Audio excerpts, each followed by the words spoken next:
جميع المؤمنين والمؤمنات والمسلمين والمسلمات الأحياء منهم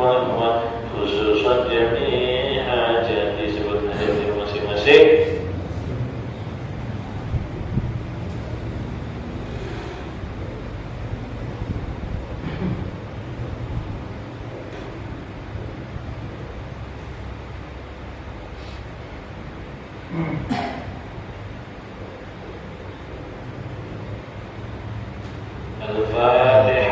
بسم الله الرحمن الرحيم. الحمد لله رب العالمين الرحمن الرحيم مالك يوم الدين إياك نعبد وإياك نستعين اهدنا الصراط المستقيم صراط الذين أنعمت عليهم غير المغضوب عليهم ولا الضالين. أعوذ بالله من الشيطان الرجيم. بسم الله الرحمن الرحيم. ياسين والقرآن الحكيم إنك لمن المرسلين على صراط مستقيم تنزيل العزيز الرحيم لتنذر قوما ما أنذر آباءهم وأولادهم. لقد حق القول على أكثرهم لا يؤمنون إنا جعلنا في أعناقهم أغلالا بين أظفارهم والنار وجعلنا من بين أيديهم سدا ومن خلفهم سدا فأغشيناهم فهم لا يبصرون وسواء عليهم أنذرتهم أم لم تنذرهم لا يؤمنون إنما تنذر من اتبع الذكر وخشي الرحمن بالغيب وبشره أنفذ وأجر كريم. إنا نحن نحيي الموتى ونكتب ما قدموا وآثارهم وكل شيء أحصيناه في إمام مبين. واضرب لهم مثلا أصحاب القرية إذ جاءهم المرسلون إذ أرسلنا إليهم الطير فكذبوهما فعززنا بثالث فقالوا إنا إليكم مرسلون قالوا ما أنتم إلا بشر مثلنا وما أنزل الرحمن بشيء إن أنتم إلا تكذبون. قالوا ربنا يعلم إنا إليكم مرسلون وما علينا إلا البلاغ المبين. قالوا إنا تطيرنا بكم إن لم تنتهوا لنرجمنكم وليمسنكم منا عذاب أليم. طائركم معكم وإن ذكرتم بل أنتم قوم مسرفون. وجاء من أقصى المدينة رجل يسعى قال يا قوم اتبعوا المرسلين اتبعوا من لا يسألكم أجرا وهم مهتدون. وما لي لا أعبد الذي فطرني وإليه ترجعون أتخذ من دونه آلهة يردني الرحمن بضر لا تغني عني شفاعتهم شيئا ولا ينقذون. إني إذا في ضلال مبين. إني آمنت بربكم فاسمعوا. قيل ادخل الجنة قال يا ليت قومي يعلمون بما غفر لي ربي وجعلني من المكرمين. وما أنزلنا على قومي من بعدي من جند من السماء وما كنا منزلين. إن كانت سنا صيحة واحدة فإذا هم خامدون. يا حسرة على العباد ما يأتيهم من رسول إلا كانوا به يستهزئون. ألم يروا كم أهلكنا قبلهم من القرون أنهم إلينا يرجعون وإن كل لما جميع لدينا محضرون. وآية لهم الأرض الميتة أحييناها وأخرجنا منها حبا فمنه يأكلون. وجعلنا فيها جنات من نخيل وأعناب وفجرنا فيها من العيون يأكلون من ثمره وما عملت أيديهم أفلا يشكرون. سبحان الذي خلق الأزواج كلها مما تنبت الأرض من أنفسهم ومما لا يعلمون. وآية لهم الليل نسلخ منه النهار فإذا هم مظلمون. والشمس تجري لمستقر لها ذلك تقدير العزيز العليم. والقمر قدرناه منازل حتى عاد كالرجل القديم. فالشمس ينبغي لها أن تدرك القمر وما يسابق النهار وكلهم في فلك يسبحون. وآية لهم أنا حملنا ذريتهم بالفلك المسحور. وإن نشأ نغرقهم فلا صريخ لهم ولا هم ينقذون إلا رحمة منا ومتاعا إلى حين. وإذا قيل لكم اتقوا ما بين أيديكم وما خلفكم لعلكم ترحمون. وما تأتيهم من آية من آيات ربهم إلا كانوا عنها معرضين. وإذا قيل لهم أنفقوا مما رزقهم الله قال الذين كفروا للذين آمنوا أنطعم من لو يشاء الله أطعمه إن أنتم إلا في ضلال مبين. ويقولون متى هذا الوعد إن كنتم صادقين. ما ينظرون إلا صيحة واحدة تأخذهم وهم يبتسمون ولا يستطيعون توصية ولا إلى أهلهم يرجعون. ونفخ في الصور بينهم من الأجداث إلى ربهم ينظرون. قالوا يا ويلنا من بعثنا من مرقدنا هذا ما وعد الرحمن وصدق المرسلون. إن كانت إلا صيحة واحدة بينهم جميع لدينا محضرون. اليوم لا تظلمون نفس شيئا ولا تجزون إلا ما كنتم تعملون. إن أصحاب الجنة اليوم في شؤون فاكهون وهم أزواجهم في ظلال على الأرائك متكئون. لهم فيها فاكهة وهم يدعون سلام قولا من رب رحيم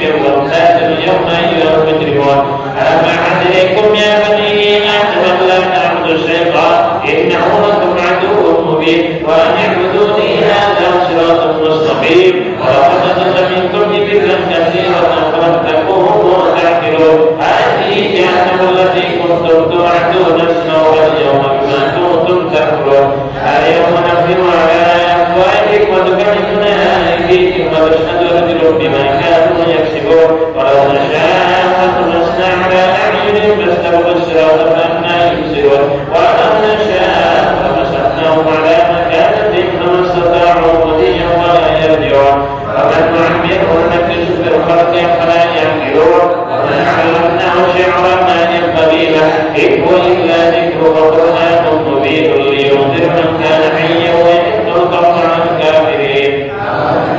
إنا خلقناهم مما عملت أيدينا أنعاما قبلها مالكون فذللناهم فمنها ركوبهم ومنها يأكلون ولهم فيها منافع ومشارب فلا يشكرون واتخذوا من دون الله آلهة لعلهم ينصرون لا يستطيعون نصرهم لهم جنود منصرون فلا يحزنك قولهم إنا نعلم ما يسرون وما يعلنون أولم ير الإنسان أنا خلقناه من نطفة فإذا هو خصيم مبين وضرب لنا مثلا ونسي خلقه قال من يحيي العظام وهي رميم قل يحييها الذي أنشأها أول مرة وهو بكل خلق عليم الذي جعل لكم من الشجر الأخضر نارا فإذا أنتم منه توقدون أوليس الذي خلق السماوات والأرض بقادر على أن يخلق مثلهم بلى وهو الخلاق العليم إنما أمره إذا أراد شيئا أن يقول له كن فيكون فسبحان الذي بيده ملكوت كل شيء وإليه ترجعون صدق الله تعالى العظيم لا إله إلا الله والله أكبر بسم الله الرحمن الرحيم قل هو الله أحد الله الصمد من عليه الله الحمد لله والصمد لم يلد ولم يولد ولم يكن له كفوا أحد بسم الله الرحمن الرحيم قل الله الحمد لله والصمد لم يلد ولم يولد ولم يكن له كفوا أحد بسم الله الرحمن الرحيم قل الله الحمد لله والصمد لم يلد ولم يولد ولم يكن له كفوا أحد بسم الله الرحمن الرحيم قل الله الحمد لله والصمد لم يلد ولم يولد ولم يكن له كفوا أحد بسم الله الرحمن الرحيم قل الله الحمد لله والصمد لم يلد ولم يولد ولم يكن له كفوا أحد بسم الله الرحمن الرحيم قل الله الحمد لله والصمد لم يلد ولم يولد ولم يكن له كفوا أحد بسم الله الرحمن الرحيم قل الله الحمد لله والصمد لم يلد ولم يولد بسم الله الرحمن الرحيم قل الله الحمد لله والصمد لم يلد ولم يولد ولم يكن له كفوا أحد بسم الله الرحمن الرحيم قل الله الحمد لله والصمد لم يلد ولم يولد ولم يكن له كفوا أحد بسم الله الرحمن الرحيم قل الله الحمد لله والصمد لم يلد ولم يولد ولم يكن له كفوا أحد بسم الله الرحمن الرحيم قل الله الحمد لله والصمد لم يلد ولم يولد ولم يكن له كفوا أحد بسم الله الرحمن الرحيم قل هو الله أحد الله الصمد لم يلد ولم يولد ولم يكن له كفوا أحد بسم الله الرحمن الرحيم قل هو الله أحد الله الصمد لم يلد ولم يولد ولم يكن له كفوا أحد بسم الله الرحمن الرحيم قل هو الله أحد الله الصمد لم يلد ولم يولد ولم يكن له كفوا أحد لا إله إلا الله والله أكبر بسم الله الرحمن الرحيم قل أعوذ برب الفلق من شر ما خلق من شر غاسق إذا وقب ومن شر النفاثات في العقد ومن شر حاسد إذا حسد لا إله إلا الله والله أكبر بسم الله الرحمن الرحيم قل أعوذ برب الناس ملك الناس إله الناس من شر الوسواس الخناس الذي يوسوس في صدور الناس من الفتنة والناس لا إله إلا الله والله أكبر بسم الله الرحمن الرحيم الحمد لله رب العالمين الرحمن الرحيم مالك يوم الدين إياك نعبد وإياك نستعين اهدنا الصراط المستقيم صراط الذين أنعمت عليهم غير المغضوب عليهم ولا الضالين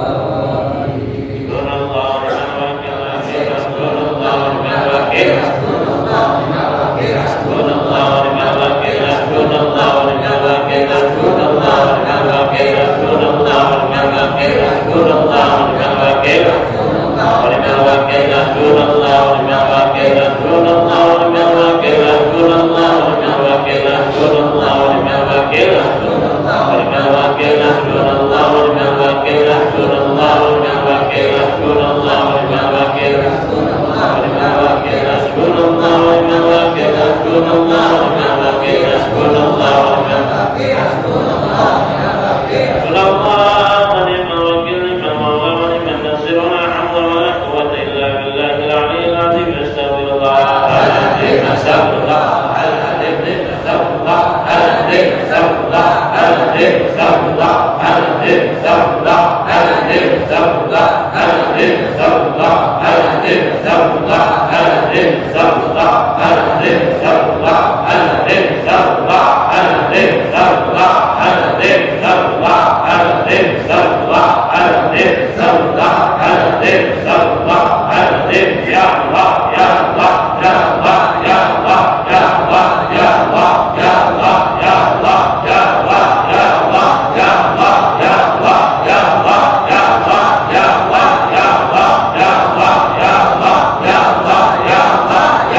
Muhammad sallallahu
كل من مولاي صل وسلم دائما أبدا على حبيبك خير الخلق كلهم مولاي صل وسلم دائما أبدا على حبيبك خير الخلق كلهم مولاي صل وسلم دائما أبدا على حبيبك خير الخلق كلهم مولاي صل وسلم دائما أبدا على حبيبك خير الخلق كلهم مولاي صل وسلم دائما أبدا على حبيبك خير الخلق كلهم مولاي صل وسلم دائما أبدا على حبيبك خير الخلق بسم الله الرحمن الرحيم الحمد لله الذي أرسل سيدنا محمدا صلى الله عليه وسلم رحمة للعالمين وفضل العلماء بإقامة الحجة الدين وأكرم الأولياء بظهور الكرامة الغالق التي هي من معجزات سيد المرسلين وقسم سامنا مع التي بربنا درجات العارفين والصلاة والسلام على سيد المرسلين سيدنا محمد وعلى آله وصحبه السالكين على منهج القويم أما بعد فهذه نكتة من مناكب القطب الرباني والغوث السلطان سلطان الأولياء العارفين المقربين وإمام العلماء السالكين الراسخين سيد الشريف الحسيب النسيب سيدنا سيد القادر الجيلاني رضي الله عنه الفاتحة بسم الله الرحمن الرحيم الحمد لله رب العالمين الرحمن الرحيم مالك يوم الدين إياك نعبد وإياك نستعين صراط المستقيم صراط الذين أنعمت عليهم غير المغضوب عليهم ولا الضالين على الكافر صلاة الله على الشافي سلام الله بمحيي الدين خلصنا من البلاوات يا الله بلغ الله تعالى بذات العليم مقام العلماء جواهر المعاني والأماني إذ تأخذته مما شربته من أسرار أنوار الباهرة ومن كلام العلماء الشهيرة رغبة بنشر مناكب الأخيار وارتقاء دوام النعمة وتمام الرحمة ونزول البركات الغزال إذ بذكر تلقى أبواب السماوات العلى العليا وتنزل الرحمة والبركات والفيوضات الإلهية وسميته جواهر المعاني في ذكر نبذة من مناكب القطب الرباني سيدنا شمس القادر رضي الله عنه الفاتحة بسم الله الرحمن الرحيم الحمد لله رب العالمين الرحمن الرحيم مالك يوم الدين إياك نعبد وإياك نستعين اهدنا الصراط المستقيم صراط الذين أنعمت عليهم غير المغضوب عليهم ولا الضالين آمين على الكافي صلاة الله على الشافي سلام الله بوحي الدين خلصنا من فأقول وأشهد أن لا إله في الأولياء المعظم وقرآن الأشفياء المكرم سيد الزمان الواسل إلى حضرة الملك الأعلى ذي المقام الأعلى القطب الرباني والنور الساتر القرآن والهيكل السمدان والغوث النوراني وهو أبو محمد محي الدين عبد القادر الجيلاني رضي الله عنه الفاتحة بسم الله الرحمن الرحيم الحمد لله رب العالمين الرحمن الرحيم مالك يوم الدين إياك نعبد وإياك نستعين اهدنا الصراط المستقيم صراط الذين أنعمت عليهم غير المغضوب عليهم ولا الضالين آمين على الكافر صلاة الله على الشافي سلام الله بوحي الدين خلصنا من البلاوات يا الله الحسن الحسين الصديق بن أبي صالح الجنكي وسعد بن الإمام عبد الله بن الإمام يحيى الزاهد بن الإمام موسى بن الإمام داود بن الإمام موسى بن الإمام عبد الله بن الإمام موسى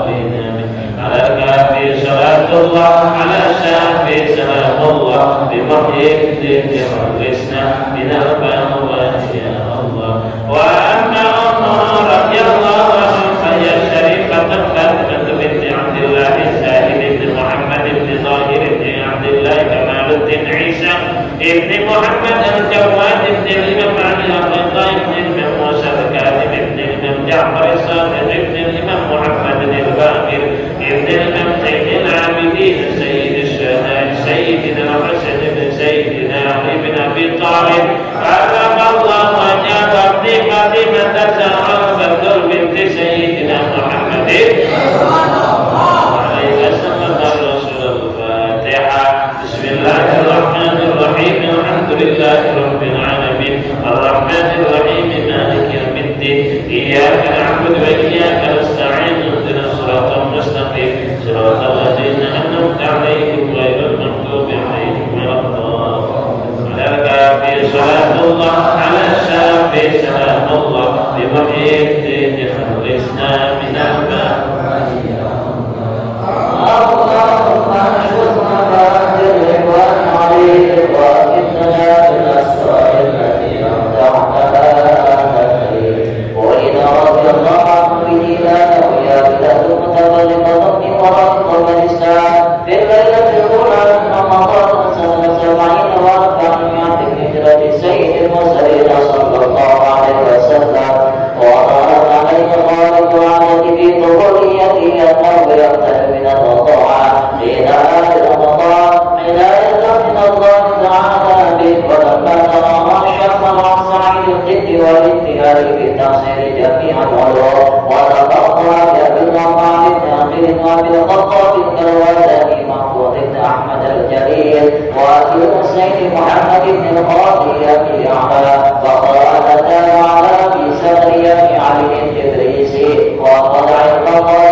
وجعل يزيد في الدنيا والآخرة وطاعة ولم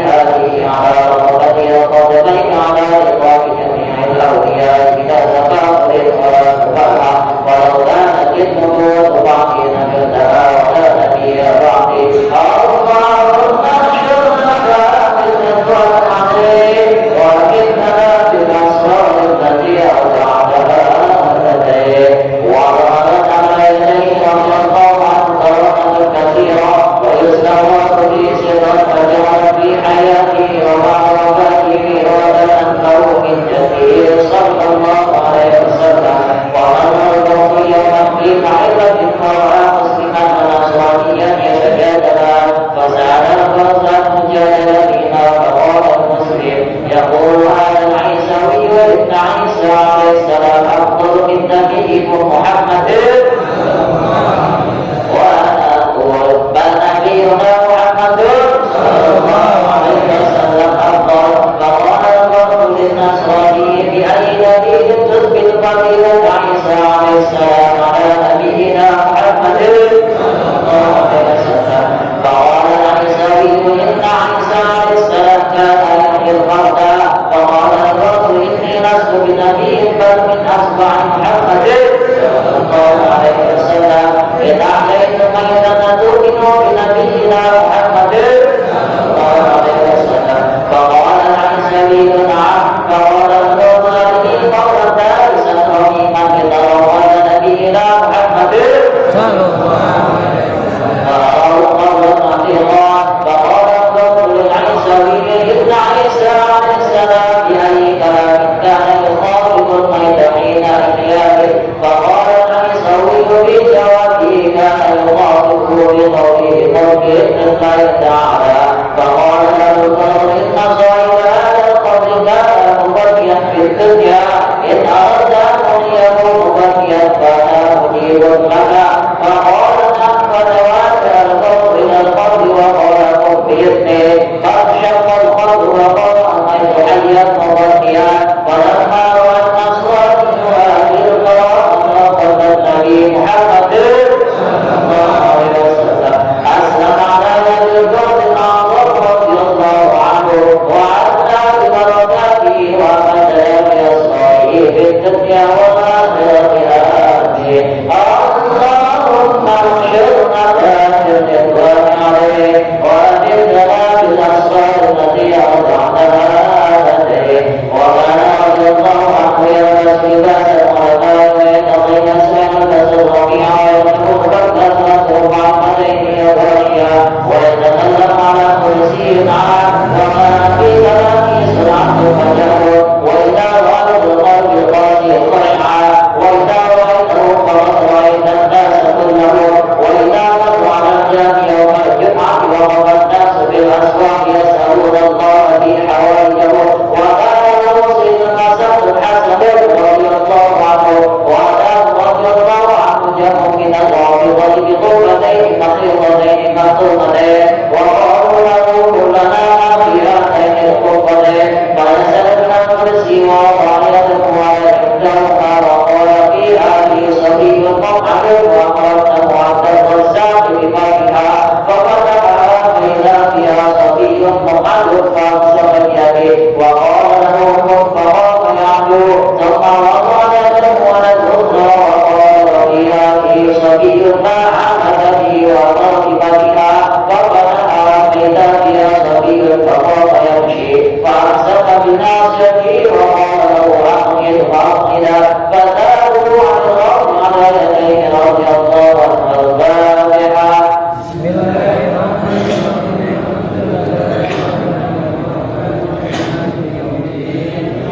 نعبد وإياك نستعين اهدنا الصراط المستقيم صراط الذين أنعمت عليهم غير المغضوب عليهم ولا الضالين آمين. على الكافرين صلاة الله على الكافر سلام الله بوحيد أخرجنا من البلاء يا الله. اللهم انصر نفعات الرضوان عليه وأمدنا بالأسرار التي أودعتها لديه. وكان رضي الله عنه لا يغضب الأنبياء ولا يقوم لأحد من الأمراء ولا ركان الدعوة. وكان رضي الله عنه كثيرا يمشي بالهوى على رؤوس الأسنان في مجلسه رضي الله عنه. وجاءت امرأة إلى شعب القادر رضي الله عنه. الفاتحة. بسم الله الرحمن الرحيم. الحمد لله رب العالمين الرحمن الرحيم مالك يوم الدين. إياك نعبد وإياك نستعين اهدنا الصراط المستقيم صراط الذين أنعمت عليهم غير المغضوب عليهم ولا الضالين.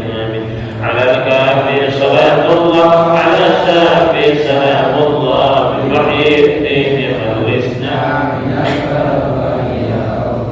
بولدي وقالت له إن ابني هذا شديد التعلق بالفقر فمشيت وأمره بالمجاهدة وسلوك طريق السلف فرأت يوما نحيلا واضطرت بالناس للجوع والسهل والأهل يأكل خبز شعير فدخلت على الشيخ فوجدت بين يديه إناء فيه ضعف دجاجة مسلوقة فقالت يا شيخ يا غوث تأكل الدجاج ويأكلني خبز شعير فوضع الشيخ يده على تلك الإضافة وقال لها قومي بإذن الله تعالى الذي يحيي العظام وهي رميم فقامت دجاجة فصاحت لا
صراط الذين أنعمت عليهم غير المغضوب عليهم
على الكافر صلاة الله على السافر سلام الله بوحيد بخلصنا من البلاء يا الله أغثني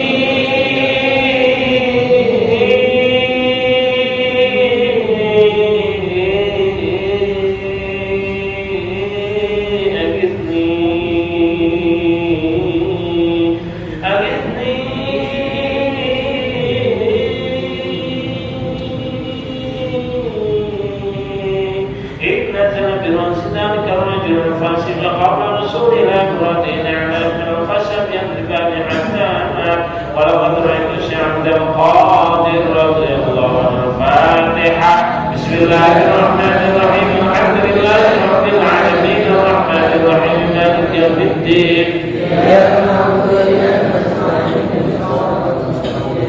صراط الذين أنعمت عليهم غير المغضوب عليهم ولا الضالين آمين والكافر صلاة الله سلام الله بوحيد خلصنا من البلاء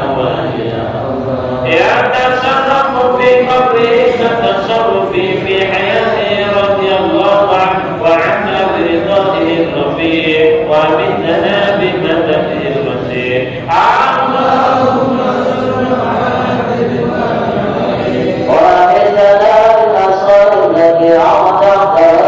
يديه وكان رضي الله عنه سريعا كان شديد الخشية كثير البركة مجاب الدعوات كريم الأخلاق طيب الأخلاق أبعد الناس عن الخشية ضربهم إلى الحق شديد المعصية ذلك محارم الله عز وجل لا يرغب بنفسه ولا يقتصد بغير ربه ولا ينفذ سالكا ولا بأحد ذوقه وكان ربي قائلا والتأكيد معارضا والعلم مقدما والقرب مؤيدا والمحاضرة كنزا والمعرفة حرزا والخطاب مسيرا والبحث سفيرا والأنس نديما والقصد نسيما والصدق راية والفتح بطاعة والحلم صناعة والذكر وزيرا والذكر سميرا والمباشرة ابتداء والمشاهدة شفاء وآداب الشريعة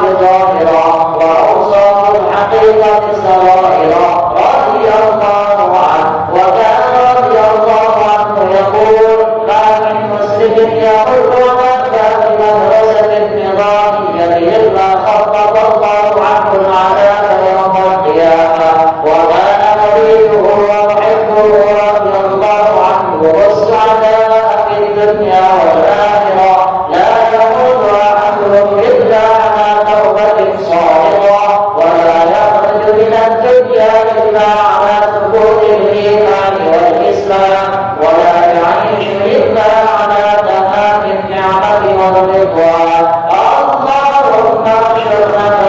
الرضوان عليه بالأصوات الذي أرضعت لديه وكان رضي الله عنه يقول وهو ممن يتحدث بالنعمة لقوله تعالى وأما بنعمة ربك فحدث كل ولي على قدم نبيه وأنا على قدم جده صلى الله عليه وسلم وما رفع النبي صلى الله عليه وسلم قدمه إلا إلى قدمه بالماضي الذي رفع قدمه منه إلا أن يكون قدما من أقدام النبوة فإنه لا سبيل إلى أن يناله غير نبيه وكان رضي الله عنه يقول الإنس له المشاعر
صلى الله عليه وسلم ووارثه تقف السنة تسلم علي وتخبرني بما يدري فيها وكذا الشهر وكذا المصدر وكذا اليوم وكان رضي الله عنه يقول ومن استغاث لي في كربة كشفت عنه ومن تأتاني في شدة فرجت عنه ومن توسل لي في حاجة قضيت حاجته فإذا سألتم الله تعالى فاسألوه به رضي الله عنه وفضائله رضي الله عنه كثيرا وأحواله أظهر من شمس طهيرا وأقواته أوفر من الأمور السليمة وكانت وفاته دامت علينا ورقاته في ليلة الجمعة 11 من شهر ربيع الثاني سنة 61 و500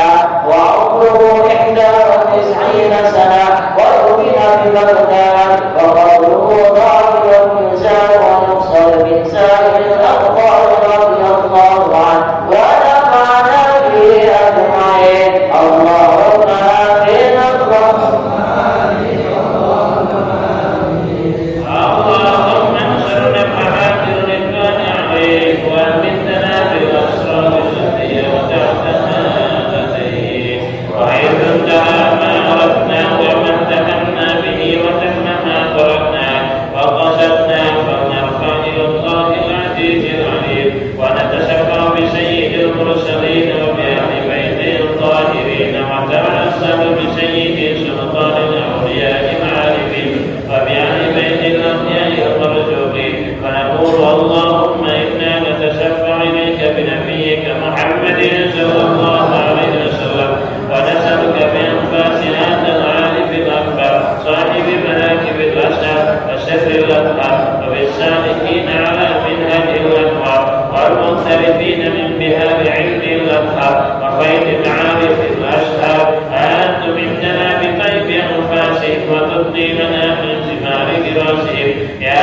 أيها الأرواح المقدسة يا قلب يا قلب يا إمامني يا مقام يا مدام يا أقوام يا جباب يا مقبع يا أهل الغيرة يا أهل الأخلاق يا أهل السلامة يا أهل الرزق يا أهل البسط يا أهل الجنان والعفو يا أهل الطيبات يا أيها الشمس الجامع يا أهل الأنفاس يا أهل الغيب منكم والشهادة يا أهل القوة والعزم يا أهل الهيبة والجلال يا أهل الفتح يا أهل المعارف الهدى يا أهل الإبداع يا أهل البدلاء يا أهل الجهاد الست يا أهل وإلى الأرواح الطاهرة من رجال الغيب والشهادة كونوا عونا لنا في نجاح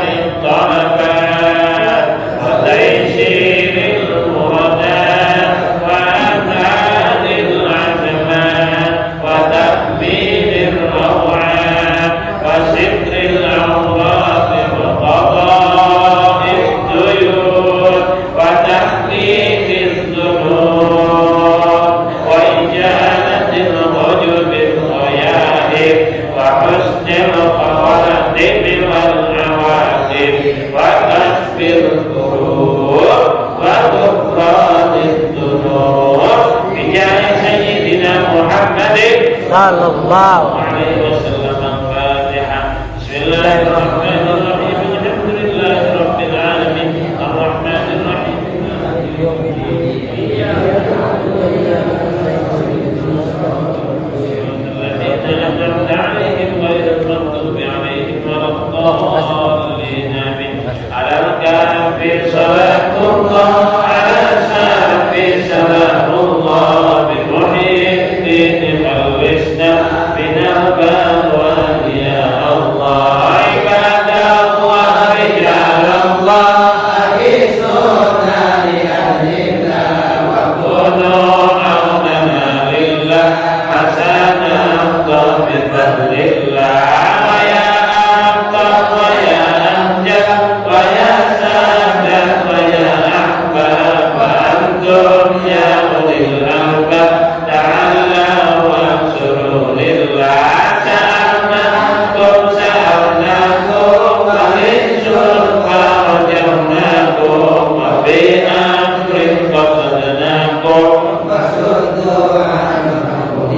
ya Rabbi bisanati ta'aqqam bi syarati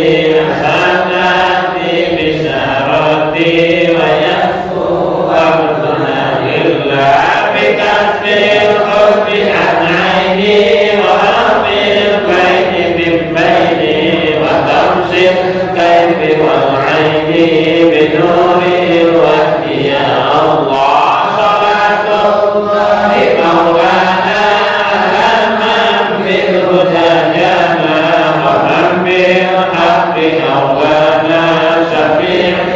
khalqi inda Allah ala kafir salatullah ala safi salamullah bi muhiddin khalisna minal balwani ya Allah ala kafir salatullah ala safi salamullah bi muhiddin hasilna minal maqsud ya Allah amin ya rabbal alamin salli ala sayyidina Muhammad rasulillah ajma'in amin amin ya rabbal alamin salli ala sayyidina Muhammad salatan tunjina min jamil ahwal wal afat salam akan pulih sedanten saking panca bahaya takdirana jami'al hajat disumponi sekabeh kebutuhanane wa atullaka wa tutahhiruna biya min jami'i sayyi'at dibersihkan saking segala kesalahanane wa tarfa'una biya daga ala derajat yang kadrajate wa tuballighna bi atas diisugi segala cita-citane menjadi khairat fil hayati wa ba'da mamat Allahumma inna nas'aluka wa natasabbu ilaika bi nabiyyika Muhammadin sallallahu alaihi wasallam wa ali baiti wa natawassalu ilaika bi waliyika Syaikhul Qadir Jailani ya Syaikhus Safwan ya Qutbur Rabbani ya Ghaus Samadani ya Muhyiddin ya Aba Muhammad ya Sayyidi Syaikhul Qadir Jailani inna natawassalu bika ila rabbika fi qada'i hajatina sebut hajatnya masing-masing istighfar kita.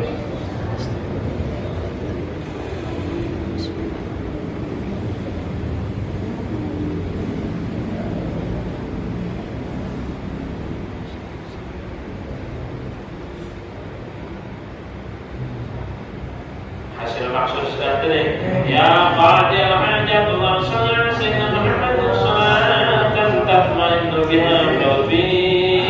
disuni tenang hati wa tanfa'u biha ulumi manfaat ilmuni tafsir biha hawadiji disufani segala kebutuhanane tanfa'u biha darajati diangkat derajati wa tahdi biha qaumi disuni hidayah masyarakat untuk isu biha qalbi diikhlasakan ahdini dan yakuni biha uluman laduni untuk rimuni biha bisa'adati wal karamati ma dzurriyyati dimuliakan kelawan bahagia saat turunanani wa fikir biha ahwali dikatakan bijisi dikatakan amali dikatakan dunyani wa ashabi wa tanamidi wa ashabi wa tarzuqina Allah wa tamaman ihmatika tamama rahmatika tamama ridwanika sallallahu alaihi wasallam wa barik alaihi wa alihi wa sahbihi ajma'in wa razaqna wa matna wa ahyayna ila yawmin tusal fil khalqi alhamdulillahi rabbil alamin Allahumma salli wa sallim ala sayyidina Muhammad salatan tuballighna bi hajjil baitikal haram baik pada tinggal haji sedanten isuni umrah sedanten bagi ziarah kanjeng Nabi wa ziarah qabri Nabi yang afdalus salatu wassalam fil afiyatin wa salamatin wa mulkil barak wa ala alihi wa sahbihi wa barik wasallam Allahumma barik lana fi hayatina berkahi uripan kula sedanten ya Allah wa aisna aisyan kariman disuni uripan sing mulya ila ta'kid wala tasyaqqat bi rahmatika ya arhamar rahimin Allahumma ja'alna wa ja'al auladana wa sanamidana min ahli al-'ilm wal khair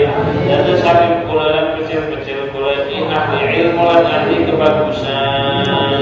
ahli ilmu lan ahli kebagusan wala taj'alna wa iyyahum min ahli syarri wal khair Allahumma hassil maqasidana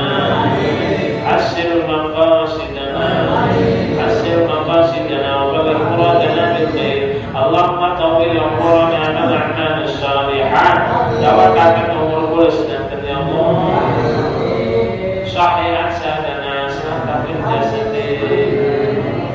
sabbit imanana nawwir qulubana hasil maqasidana wasfi mardana siratakan sing kering-kering ya Allah Amin. hasil maqasidana wasfi mardana waqti tuyunana bayari utang-utang kula sedangkan ya Allah waqti tuyunana ilahi aslihil awlad wasallimhum minal aqdad wa waffiqhum bi'ilmil had binailil fadl ya Allah ya Rabbi ya Qahhar wa ahlik tiddana wa akhrib diyar al-khalidin wa man kadar Allahumma akhtim lana bil khair Rabbana atina fid dunya hasanah wa fil akhirati hasanah wa qina adzaban nar Rabbana hab lana min azwajina wa dhurriyyatina qurrata a'yun waj'alna lil muttaqina imama